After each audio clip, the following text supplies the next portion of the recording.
b'chavod. Go right ahead. Everybody say b'chavod. B'chavod. b'chavod. That's a very polite way of saying go right ahead. B'chavod. It means with honor. B'chavod. On Yom Kippur, a person is liable for eating an amount of food that is fit for humans to eat and is equivalent to the size of a large ripe date.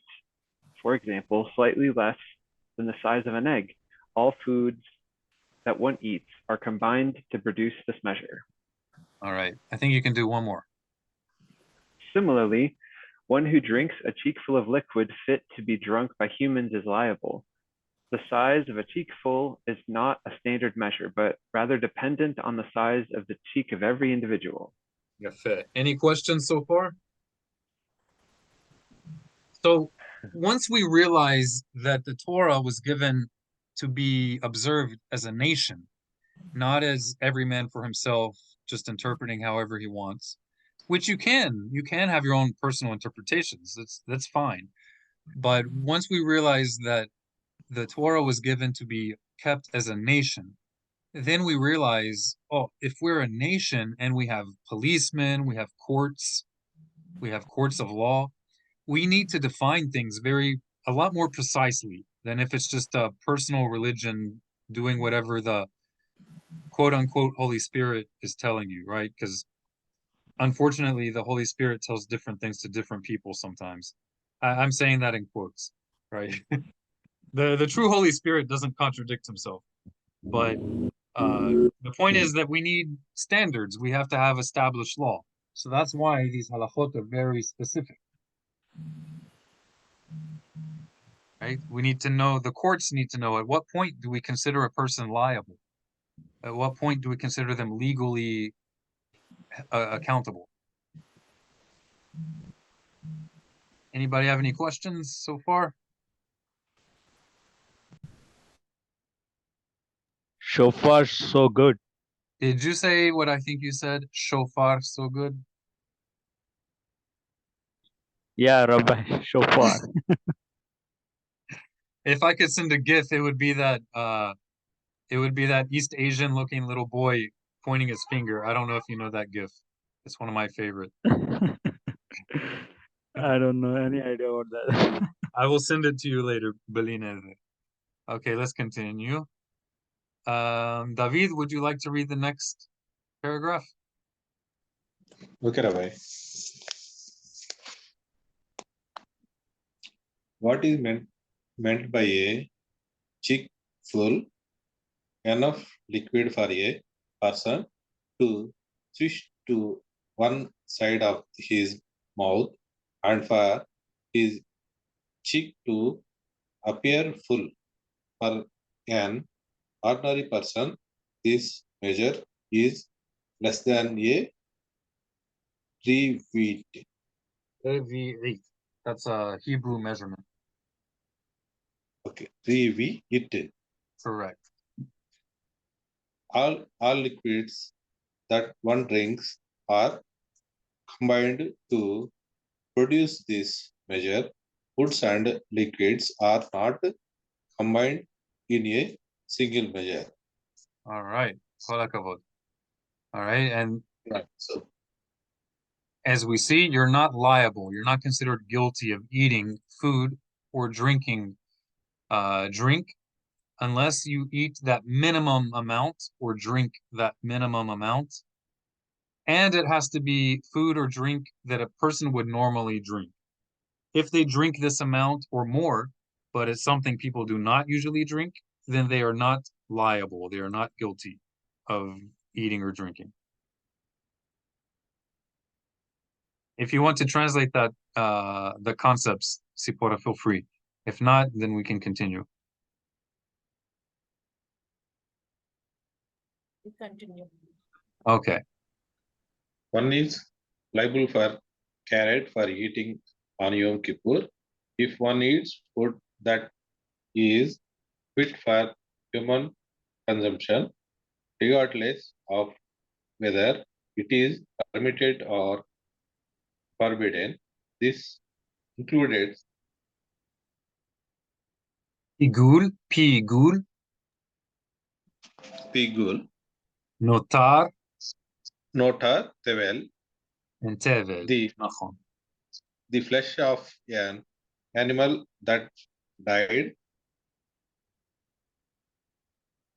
Without without without ritual slaughter. good. The That's a hard word. sir, That was a hard word, and you read it correctly. I'm surprised because there's a G in there. Slaughter. slaughter, the flesh of an animal that is Terefa. terefa, fat or blood. All right. כל הכבוד. כל הכבוד. Let's Let's see. David, would you like to? Oh, no, that was just you. Sorry. Israel, Mr. Israel, would you like to read? I'll make it bigger for you.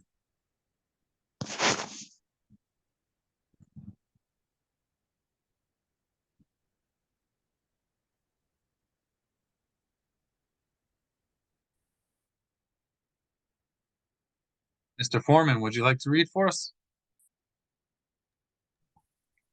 If a person eats or drinks less than the above mentioned measures, he is not liable for keret, although Torah forbids partaking of less than the measure for which punishment is given. One is not liable for keret unless one partakes of that measure.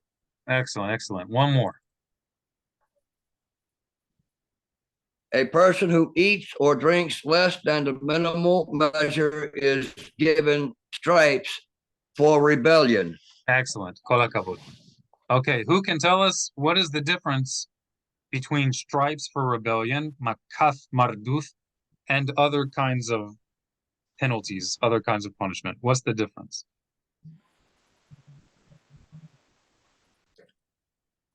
Well, for that to be applied even, rebellion would have to have been the reason for the punishment. Oh, absolutely. Absolutely. So active transgression that the person knows they're doing wrong, they're doing it anyway, and they've been told. Right. They've been And told they're by, acting in rebellion. right. They've been told by qualified people that they know are qualified. That's right. But also, makath marduth, stripes for rebellion, these are always rabbinically established penalties. So this never refers to a punishment from the Torah. It's always a rabbinic punishment. It's a punishment established by the ancient sages. So yes. that Even means those that were never to exceed more than 40 strikes. right. All right. Let's see. Maurice, would you like to read? Have you gotten home yet? Yeah, sure, Rabbi. Kol hakavod. The following rules apply when a person eats a small amount. Pauses, I guess. Yeah. And eats again. Meaning If the he time waits. He ate a little tiny amount, he waited, then he ate some more. and eats again, if the time from when he begins eating until he concludes eating is less than the time it takes to eat an amount of bread and relish equal in size to 3 eggs. The food that he ate is included in the same measure. If not, it is not included in the same measure. Excellent, excellent. Something we notice here in these halachot, in these laws, is that these are concepts that the average person who just reads the Bible in English or some other language, they never really would think about these questions. But if you think about it, if a person tries to live out the Torah, a culture, a people that lives out the Torah, they try to keep the Torah for many generations, for many centuries, they would have these questions because they live it. They live it. These halachot show, these laws show that the people of Israel have been keeping these halachot. And they would never ask these questions or come up with these ideas if they had not encountered these questions in their everyday life. They never would have thought about it if they weren't trying to live the Torah. But again, someone who just keeps the God's commandments as hypothetical ideas, they're beautiful concepts, but we don't really take it seriously. It's not really for us to do. They're never going to come to these questions. And so for someone like that, these questions don't make sense. They seem ridiculous. But again, if you're actually living out the Torah in a Torah government where you have Torah courts, Israelite courts, then these questions are very practical. All right. Tamshich bevakasha. Continue, please. Tamshich bevakasha.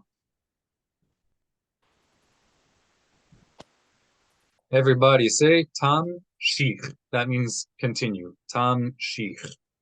Tamshich. Tamshich bevakasha. Please continue. Similarly, rules apply when a person drinks, pauses, and drinks again. If the time from when he begins drinking until he concludes drinking is less than the time it takes to drink, or revi'it, the liquid that he drinks, he included in the same measures. If not, it is not included in the same measure. All right. This rule is also. He's cool. Let me.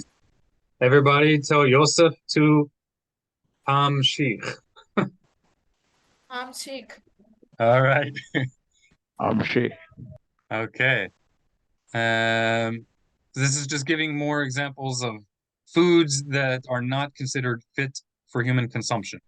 So if someone drank undiluted vinegar, pickle brine, fish brine, if they drank these things on Yom Kippur, they are not liable for karet, even if they drank a large amount of it. Okay, but they do get rabbinically mandated makat marduth, stripes for rebellion. Let's see. These are more examples. Let's see. When a person eats roast meat that has been salted, the salt is included in the mass of the meat.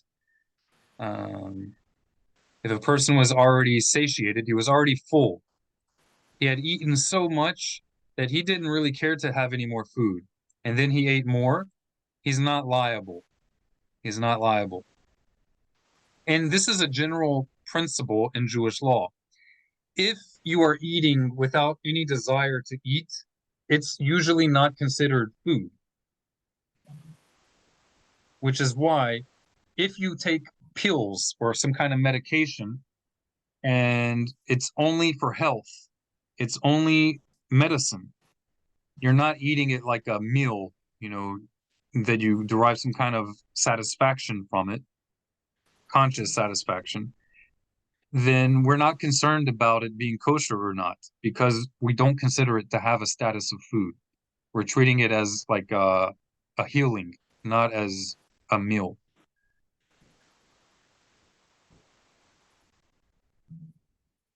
Okay, so in those cases, the amount that is eaten does not matter.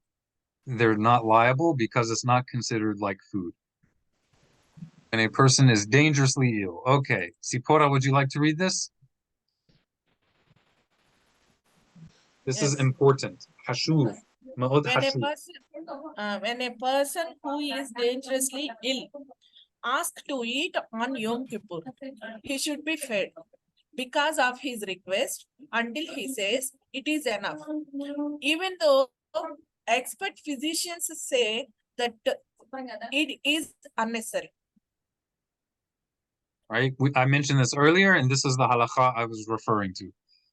Right? Even if expert physicians say it's not necessary, he doesn't need to eat or drink, we don't listen to them. If a person says that they're sick and they need to eat or drink, then we don't only tolerate it, we can help them. We can help them to eat or drink. All right, we always consider a person more expert about what they feel than an expert. Right? A person knows how they feel. We don't need a doctor to tell us that. Would you like to translate that, sister?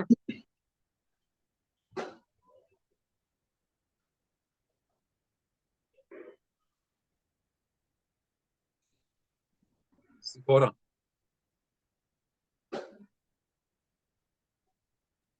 Yes. Would you like to translate that for us? Yes. When a person ఒక మనిషి చాలా ఇబ్బందికరంగా జబ్బు పడి ఉంటే అతనికి మనం యోమ్ కిపుర్ లో అతనికి కావలసినంత ఫుడ్ పెట్టొచ్చు. అతను ఇంకా చాలు నాకు వద్దు అని చెప్పేంత వరకు మనం అతనికి భోజనం పెట్టొచ్చు. అట్లాగే ఒక డాక్టర్ ఇంకా అవసరం లేదు, ఇంకా మీరు పెట్టకండి, ఇతను జబ్బు పడి ఉన్నాడు కాబట్టి ఇతనికి సరిపోయింది, ఇంకా మీరు పెట్టొద్దు అనే వరకు మనం ఒక జబ్బు పడిన వ్యక్తికి యోమ్ కిపుర్ లో భోజనం పెట్టొచ్చు. కిస్కులా మిసోత్. Skiula asot. All right, and the next halacha is the opposite. If the person who is sick says, "Oh, I'm okay, I can get through the fast, I don't need to eat or drink." In that situation, if the doctors say, "No, you need to drink, you need to eat," in that situation, we push that person to eat or drink, even though they say they do not need to. Would you like to translate that, or you can read it? Yes. ఒక మనిషి గాని జబ్బు పడి ఉంటే అతనికి కావలసింది కాకోకుండా అన్నెసరిగా మనం ఏది పెట్టకూడదు. ఒకవేళ ఫిజిషియన్ చెప్పారని అంటే డాక్టర్ గాని సలహా ఇచ్చారనుకో, నీకు ఇది అవసరమే, నువ్వు ఇది తినాలి అని డాక్టర్ చెప్తే మనం ఖచ్చితంగా డాక్టర్ చెప్పిన దాన్ని బట్టి అతనికి ఆ భోజనం పెట్టాలి. Tiscula miswot. Tiscula asot. All right, let's get someone to read this paragraph. Welcome, Mr. Ayub. Mr. Ayub, would you like to read a paragraph?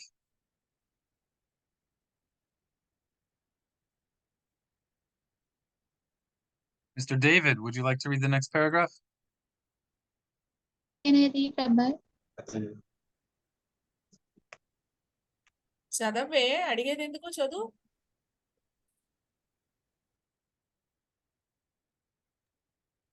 When one physician says that it is necessary for a sick person to eat, the person should be fed.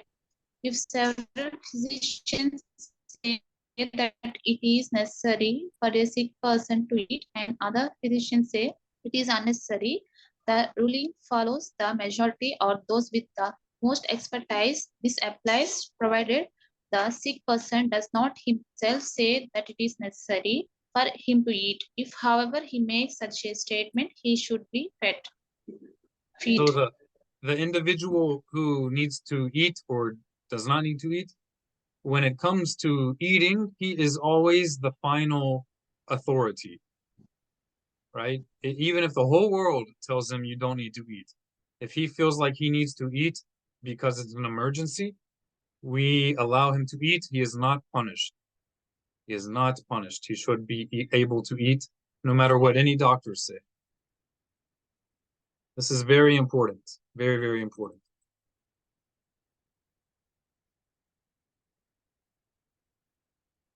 Okay. Maurice, would you like to read the next paragraph? Yeah, sure, Rabbi. If the sick person does not say that he must eat, the physicians were divided on the issue. They were all experts, and an equal number took each side. He should be fed. So we learn Bye-bye.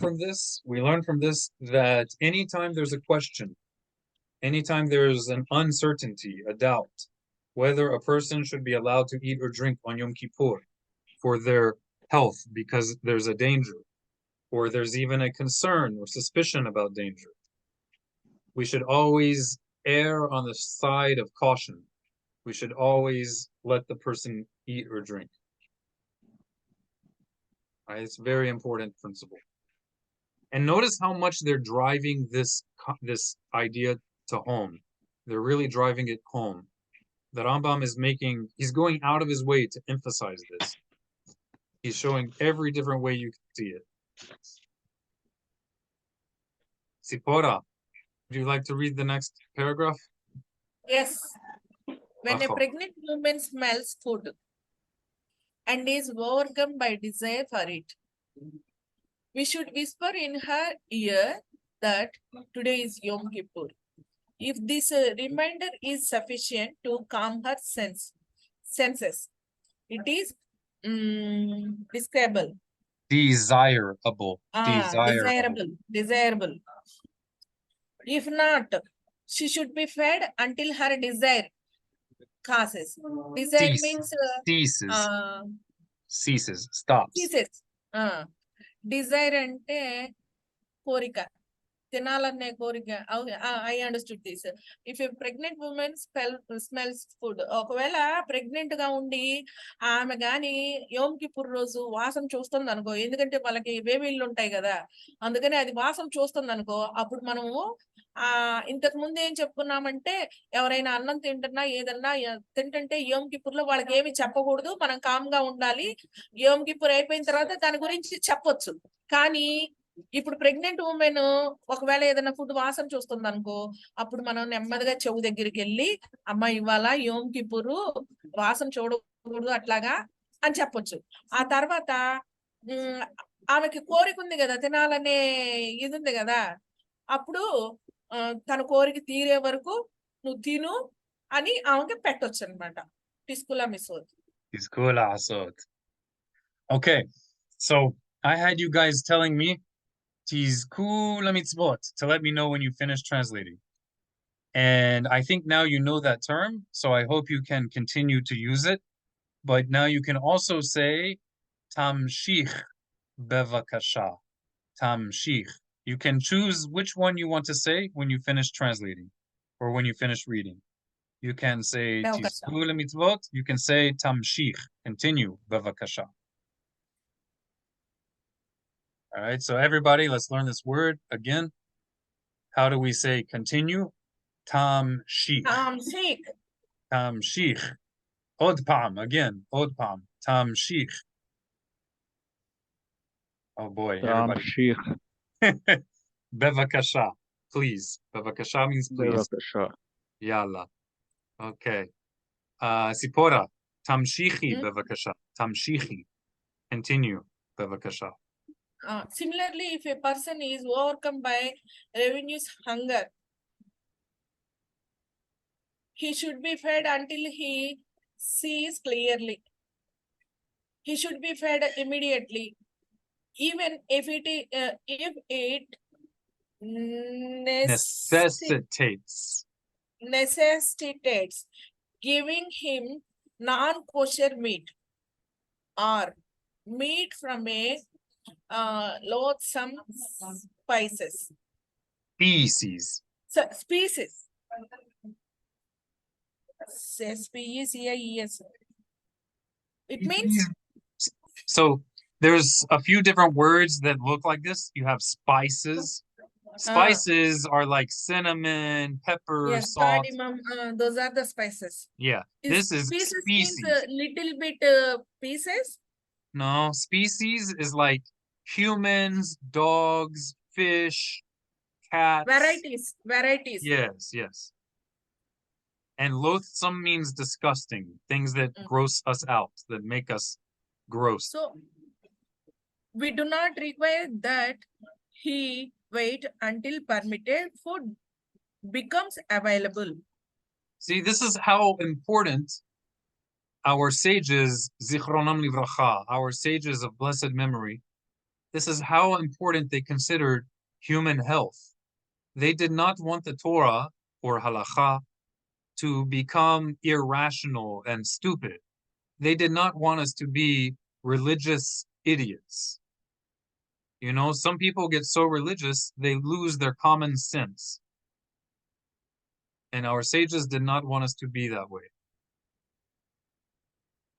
You know what I mean? Some people get so holy, or they think they're so holy, that they lose their brain.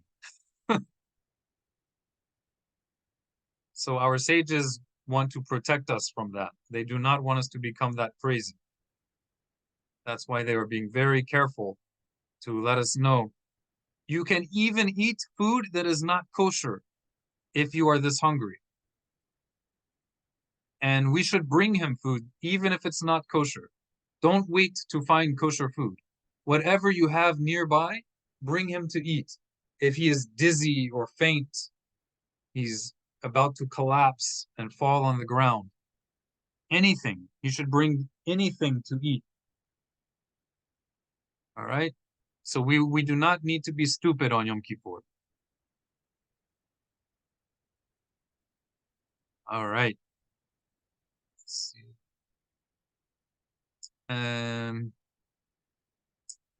Mr. David, would you like to read this paragraph?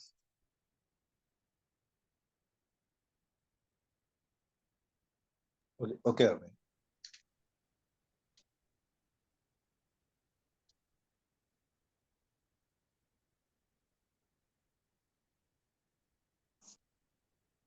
From the time a child is 9 or then years old, onwards he should be trained to fast for several hours. What is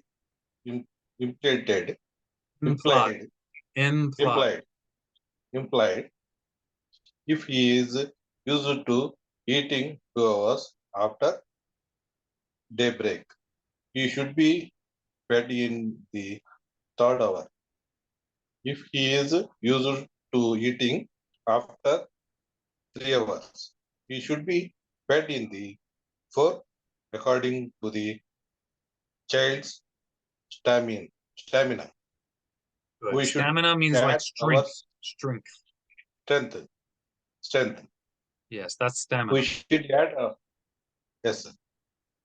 We should add hours to his anguish. That sounds too strong, if you ask me, but it means like difficulty. Okay. When a child is 11 years old, whether male or female, it is a rabbinic ordinance that he complete his fast so that he be trained in the observance of the mitzvot. All right. Tizkula mitzvot. TORAH, would you like to summarize this for our friends in Telugu?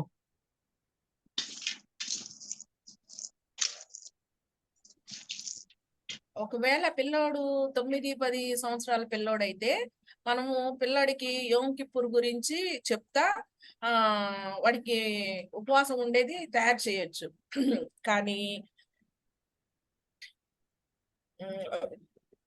పిల్లోడు ఉండలేకపోతే 2 గంటల తర్వాత వాడికి భోజనం అదే ఉపవాసాన్ని విరమించి వాడికి భోజనం పెట్టొచ్చు. లేదా 3 గంటల తర్వాత అయినా ఉపవాసాన్ని విరమించి భోజనం పెట్టొచ్చు. లేదా వాడికి కడుపు నిండుగా నేను ఇంత తినగలను అనేంత వరకు కూడా ఉపవాసాన్ని విరమించి పెట్టొచ్చు. అంతేగాని గట్టిగా బలవంతంగా పిల్లలు మీరు తినాలి ఉండాలి అని మాత్రం వాళ్ళని ఇబ్బంది పెట్టకూడదు. అట్లాగే 11 సంవత్సరాల పిల్లోడు అయ్యుండి అబ్బాయి గాని అమ్మాయి గాని అయ్యుంటే వాళ్ళు ఉపవాసం చేయగలిగిన వాళ్ళు అయితే వాళ్ళు ఉపవాసం చేస్తే అది వాళ్ళు ఆజ్ఞను పాటించిన వాళ్ళు కూడా అవుతారు. Tizkula misvot. Tizkula asot.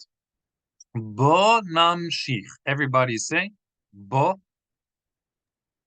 Bo namshich. Beautiful. namshich. Bo namshich. That means let's continue. Bo namshich. Tzipora. Yes. Bo namshich. What are you doing, young lady? Uh, my ears are not getting that sound properly. Ah, okay. Maybe the audio internet connection. Mm. Bo namshich.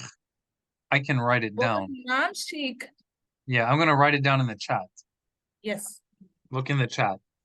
Bo namshich.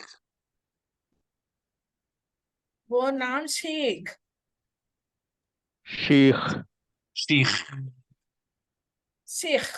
Yes, the most beautiful sound in the holy language. Bo namshich. That's it. Now you are officially a Hebrew speaker. All right. Thank you. Let's see. Okay. Mr. Israel Foreman, would you like to read the next paragraph? Okay, yeah, if I can see it. Is that better? Yes. All right. Bo namshich. A female who is 12 years old and 1 day, and a male who is 13 years old and 1 day, who manifest signs of physical maturity, 2 pubic hairs, are considered to be adults with regard to the observance of the mitzvot, the orders, and are obligated to complete their fasting according to the Torah. If, however, they did not manifest signs of physical maturity, they're still considered to be minors and are obligated to complete their fast only by virtue of rabbinic decree. Right. So we see our sages, Hazal, our sages of blessed memory, they always make a distinction between Torah law and rabbinic law. Would you like to read the next?